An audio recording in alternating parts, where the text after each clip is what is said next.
Deuteronomy 7 verse 6 says, "For you are a holy people to the Lord your God.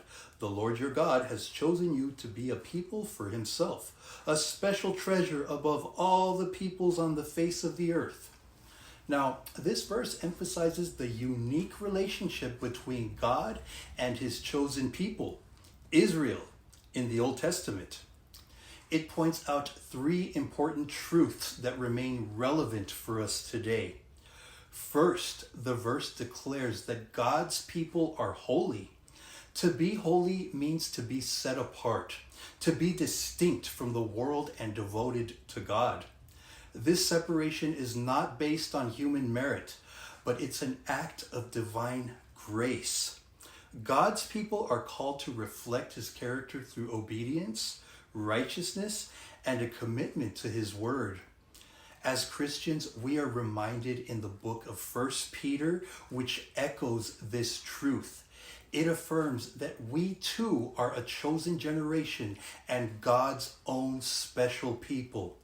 Second, the verse speaks of God's choosing. Israel was not chosen because of their greatness or their strength. They were chosen because of God's sovereign love and faithfulness to his promises. This choosing was an act of grace.